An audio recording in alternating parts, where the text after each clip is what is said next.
કેમ છો મિત્રો? તો સ્વાગત છે તમારું મારી ચેનલ સ્વાદની જમાવટમાં.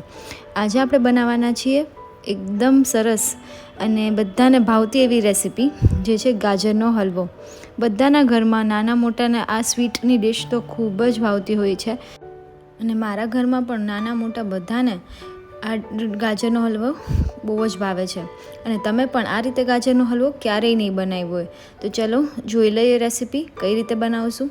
એના માટે હું અહીંયા 2 કિલો જેટલા ગાજર લઉં છું, જેને મેં એકદમ છોલીને ધોઈને રાખ્યા છે.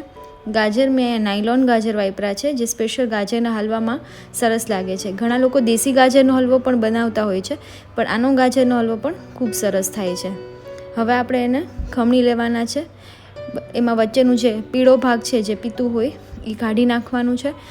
એ ન આવે એનું ખાસ ધ્યાન રાખવાનું છે, નકર કડછાટ આવી જશે હલવામાં. તો બસ હવે આપણે બનાવી લેશું. આ રેસીપી ગાજરના હલવાની ખૂબ જ સિમ્પલ છે અને બહુ જ ઇઝી છે. એના માટે આપણે કુકરમાં 3 ચમચા જેટલું ઘી મૂકવાનું છે. ઘી ગરમ થઈ જાય પછી એમાં બધું જે ખમણેલું ગાજર છે એ એડ કરી દેવાનું છે.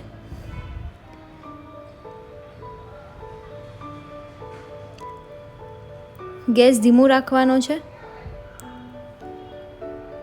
બહુ જ ઓછા ઇન્ગ્રેડિયન્ટ સાથે ગાજરનો હલવો તૈયાર થઈ જાય છે. અત્યારની સિઝનમાં ગાજર ખૂબ સરસ મીઠા આવે છે, એટલે આ એનો પરફેક્ટ ટાઈમ છે કે તમે ઘરે ગાજરનો હલવો જરૂરથી ટ્રાય કરી શકો. બસ આ રીતે બધું ખમણ એડ કરી દીધું છે ગાજરનું. હવે એને એકદમ સરખી રીતે મિક્સ કરી લઈએ, જેથી ઘી બધા ગાજરના ખમણમાં સરસ રીતે લાગી જાય. હવે સમય થઈ ગયો છે આજની કુકિંગ ટિપનો.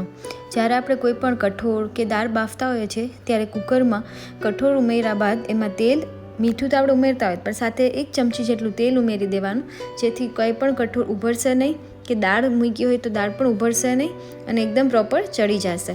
આ હતી આજની કુકિંગ ટિપ. હવે આપણે આમાં ઉમેર્યું છે 1 ગ્લાસ જેટલું દૂધ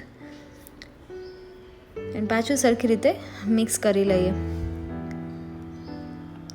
સાથે આમાં ઉમેરું છું 1 મોટા બાઉલ જેટલી ફ્રેશ મલાઈ, જે એકદમ તાજી હોવી જોઈએ અને પ્રોપર ઘાટી હોવી જોઈએ. ઘટ મલાઈ, પતલી નહીં, મતલબ આછી મલાઈ આમાં કામ નહીં કરે. એકદમ ફૂલ ફેટવાળી મલાઈ જોશે. એ 1 વાટકા જેટલી મેં એડ કરી છે.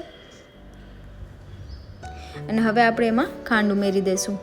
ખાંડ હું અહીંયા ઉમેરું છું 3 નાની નાની વાટકી, તમે જોઈ શકો છો.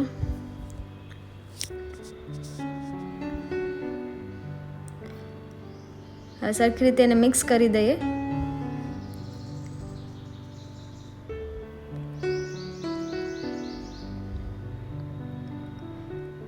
હવે આપણે આમાં ઉમેરવાનું છે કેસર, એટલે 1 નાની વાટકીમાં થોડું દૂધ ઉમેર્યું છે.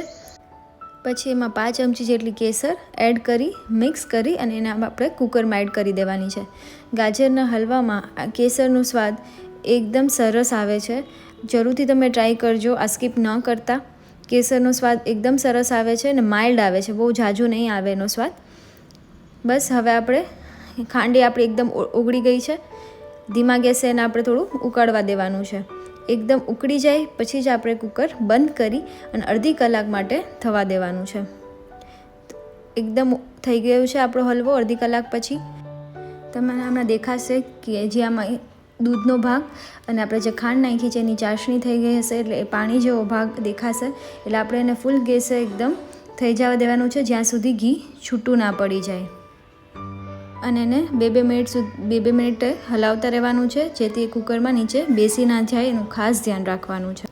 એકદમ ડ્રાય નથી થવા દેવાનો. થોડું ભાગ હશે દૂધ કે ઘીનો તો ચાલે, પણ આટલું બધું પણ રહી ગયું હોય તો તમારે એને ફૂલ ગેસ કરીને બાળવા જ દેવું પડશે.